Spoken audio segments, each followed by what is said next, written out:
नमस्कार दोस्तों, target with PS Parihar channel में आपका स्वागत है।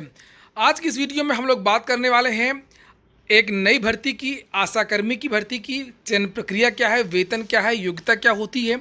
उसके बाद में हम लोग बात करेंगे माध्यमिक शिक्षा सेवा चयन बोर्ड की भर्ती टीजीटी और पीजीटी की। तो वीडियो को जल्दी से आप लोग लाइक कर दें, शेयर कर दें। जिन छात्रों ने चैनल को अभी भी सब्सक्राइब ना किया हो तो सब्सक्राइब कर लें, ताकि आप लोगों को भी इसी तरीके की ऑथेंटिक अपडेट से मिलती रहे। चलिए शुरू करते हैं। सबसे पहले बात करेंगे आशाकर्मी भर्ती की।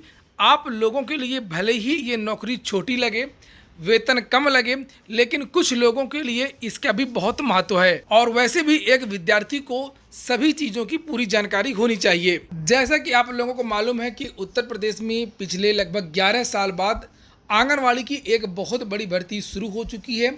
अलग अलग ज़िलों से जो आवेदन हैं वो शुरू हो गए हैं, और उसी क्रम में अब उत्तर प्रदेश में आशा कर्मियों की भी भर्ती शुरू हो गई है।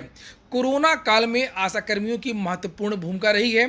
स्वास्थ्य सुविधाओं को लेकर के लगभग 10,000 से ज़्यादा पदों पर यह भर्ती होने जा रही है। और किस तरीके से भर्ती होगी, क्या योग्यता होगी, क्या आयु होगी, इसकी भी बात करेंगे। सबसे पहले तो मैं बता दूं कि जो आशा कर्मी कहें या आशा बहू कहें, अलग अलग जिलों में, अलग अलग प्रदेशों में इनके अलग अलग नाम होते हैं, लेकिन वास्तव में इसका जो नाम होता है ASHA, आशा का जो नाम होता है वो इंग्लिश में है एक्रीडेटेड सोशल हेल्थ एक्टिविस्ट। ए से मतलब होता है एक्रीडेटेड, एस का मतलब होता है सोशल, एस का मतलब हेल्थ, और ए का मतलब एक्टिविस्ट।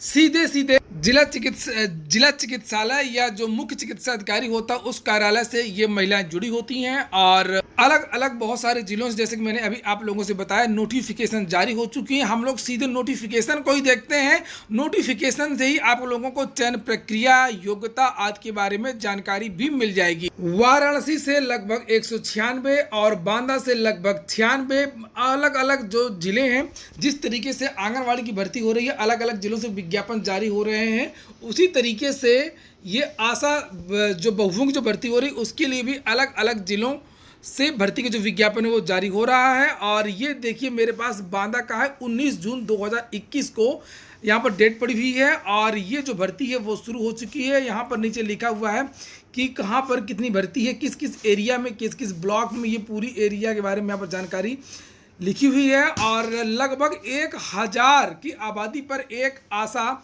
होनी चाहिए। और इसमें जो एज की बात की जाए तो यहाँ पर एज जो मांगी गई है वो 25 वर्ष से लेकर के 40 वर्ष के बीच में आयु होनी चाहिए। विवाहित, विधवा और तलाकशुदा महिला को इसमें वरीयता दी जाती है। योग्यता की बात करें तो कम से कम 8 पास की जो शिक्षा हो, कम्युनिकेशन स्किल होनी चाहिए, संवाद पटुता होनी चाहिए, नेतृत्व क्षमता होनी चाहिए, लीडरशिप और समुदाय से बेहतर तालमेल स्थापित करने का गुण हो। और नीचे यहाँ पर लिखा हुआ है कमजोर एवं वंचित वर्गों, पलायन करके दूसरे क्षेत्रों से आने वाले परिवार, गांव के दूरस्थ भागों एवं बसाहटों में रहने वाले परिवार इत्यादि से उचित प्रतिनिधित्व सुनिश्चित किया जाए कि इन वर्गों तक बेहतर सुविधाओं की पहुंच बन सके। तो ये काम करना होगा कि जो भी गरीब लोग हैं, वंचित लोग हैं, वहां तक स्वास्थ्य सुविधाओं को पहुंचना, नसबंदी की योजना, बीमारियों की बारे में जानकारी देना, जागरूकता फैलाना, और जो समय समय पर टीकाकरण अभियान चलाए जाते हैं उस पर पार्टिसिपेट करना, और ज़्यादा से ज़्यादा लोगों को उस पर जोड़ना, ये सब काम जो होता है वो आशा कर्मी का होता है। ये सब स्किल्स आपको आनी चाहिए। यहाँ पर नीचे लिखा हुआ है कि इनका जो चयन है वो किस तरीके से होगा। यहाँ पर नीचे लिखा है पिछले लगभग 1 साल से पूरा देश कोरोना से लगभग संक्रमित रहा, प्रभावित रहा है, और इसकी वजह से जो है आशा जो कर्मी है उनकी भर्ती में को और अधिक महत्व दिया जा रहा है, और सरकार इसके लिए भी स्पेशल अभियान चला रही है।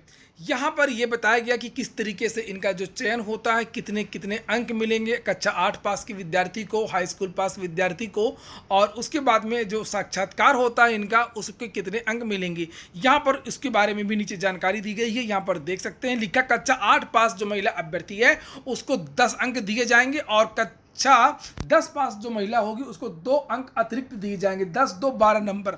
इसी तरीके से जो कम्युनिकेशन स्किल और नेतृत्व क्षमता इत्यादि के जो होते हैं ये 2 नंबर, और उसके बाद में जो तलाकशुदा या विधवा महिला है वहीं और उसको 1 नंबर मिलते हैं। कुल 15 नंबर की ये मेरिट बनती है, और इसी के आधार पर जो होता है छात्रा का चयन हो जाता है। तो पहले तय प्रारूप पर आवेदन करना होता है, अपने नंबर इत्यादि जो होते हैं उसमें अंकित करने होते हैं, और उसके बाद में जब चयन हो जाता है तो एक छोटा सा साक्षात्कार होता है। उसी के दो जो होता है कि 2 नंबर दिए जाते हैं और इस तरीके से चयन हो जाता है। आंगनवाड़ी भर्ती का जो प्रारूप है वो आपके सामने यहाँ पर लिखा हुआ है। इसी प्रारूप पर जो है आपको आवेदन करना है और जाकर के सीधे सीएमओ ऑफिस में जमा कर देना है। अगर वेतन की बात करें तो वेतन तो बहुत कम मिलता है, एक मानदेय के हिसाब से मिलता है। एक समाज सेवा की भावना जिनके अंदर हो कि समाज के लिए कुछ करना चाहते हो और उसमें जो सरकार का सहयोग भी आपको मिलेगा, ये भी एक चीज़ हो सकती है। और ऐसा भी नहीं है कि बिल्कुल वेतन नहीं मिलता है, मानदेय मिलता है। मानदेय के अलावा जो समय समय पर मीटिंग्स होती है, समय समय पर जो ड्यूटी लगाई जाती है, समय समय पर जो भी कर्तव्य दिए जाते हैं उनके लिए अलग से इंसेंटिव्स मिलता है। जैसे डिलीवरी का इतना रुपया, नसबंदी का इतना रुपया, टीकाकरण अभियान का इतना रुपया, प्रतिदिन के हिसाब से जो मीटिंग्स होती हैं उनका पैसा मिलता है और मानदेय भी अतिरिक्त से मिलता है। ग्रामीण क्षेत्रों में भी भर्ती हो रही है और जो शहरी क्षेत्र है वहां पर भी आशा बहुओं की भर्ती होगी। अभी आप देख रहे थे बांदा का नोटिफिकेशन और यहाँ पर अमर उजाला की न्यूज है, 2 दिन पहले का है। वाराणसी से भी भर्ती आ गई है। लिखा 163 आशा कार्यकर्ताओं की कमी दूर करने के लिए जिलाधिकारी कौशल राज शर्मा ने नई भर्ती कराने का निर्देश दिया है। उन्होंने कहा कि 3 सप्ताह में चयन प्रक्रिया पूरी कर लें। और यहाँ पर लिखा हुआ है कि ACMO डॉक्टर मौर्य ने आशा कार्यकर्ताओं की कमी के बारे में बताया कि 163 नई आशाओं को नियुक्त किया जाना है। तो ये जो भर्ती है बनारस में हो रही है, बांदा में हो रही है और भी बहुत सारे जिलों में हो रही है अलग अलग। इसलिए आप लोग जिस क्षेत्र के निवासी हो, चूंकि वहीं के निवासी अपने ही जिले के लिए आवेदन कर सकता है, इसलिए आप लोग जो अपने ज़िले की जो ऑफिशियल वेबसाइट होती है, जैसे प्रयागराज.nic.in, वाराणसी.nic.in, हर ज़िले की एक वेबसाइट होती है, वहाँ पर जाकर के चेक कर लें कि आपके यहाँ से भर्ती आ गई है कि नहीं आ गई है। अगर नहीं आई है तो बहुत जल्द आपके यहाँ भी भर्ती आ जाएगी। अगली सूचना है माध्यमिक शिक्षा सेवा चयन बोर्ड की भर्ती TGT और PGT की। TGT PGT कल माध्यमिक शिक्षा सेवा चयन बोर्ड ने TGT और PGT परीक्षा की जो तारीखें हैं वो घोषित कर दी हैं कि किन तारीखों को TGT की परीक्षा होगी, किन तारीखों को PGT की परीक्षा होगी और किन तारीखों में 2016 जीव विज्ञान की परीक्षा होगी। अब बहुत सारे विद्यार्थी ऐसे हैं जो ये मांग कर रहे हैं कि ये जो परीक्षा है वो सितंबर के महीने में होना चाहिए और इसके पीछे बहुत सारे तर्क भी रख रहे हैं। मैंने चूँकि मेरा काम है आप लोगों को सूचना देना कि जो भी आपके जीवन में जो भी घटनाएं घट रही हैं उनकी जानकारी देना। तो आप लोग क्या चाहते हैं कमेंट बॉक्स में अवश्य बताएं कि ये जो परीक्षा है वो अगस्त के महीने में ही होनी चाहिए या सितंबर के महीने में ही होना चाहिए। हालांकि इसके पहले भी मैंने एक वीडियो बनाया था जिसमें आप लोगों से मैंने पूछा था कि ये परीक्षा कब होनी चाहिए, तब मिली जुली प्रतिक्रिया विद्यार्थियों की आई थी। कुछ विद्यार्थियों का कहना था कि सितंबर में परीक्षाएं होनी चाहिए और कुछ विद्यार्थियों का कहना था कि ये जो परीक्षा वो अगस्त के महीने में ही होना चाहिए। क्योंकि कल का जो वीडियो था मेरा जो मैंने कल वीडियो बनाया था और आपको मैंने जानकारी दी थी कि ये जो तारीखें वो घोषित हो गई हैं, उसमें भी बहुत सारे विद्यार्थियों ने ये बात कही थी कि सर ये परीक्षा जो है वो सितंबर के महीने में ही होनी चाहिए।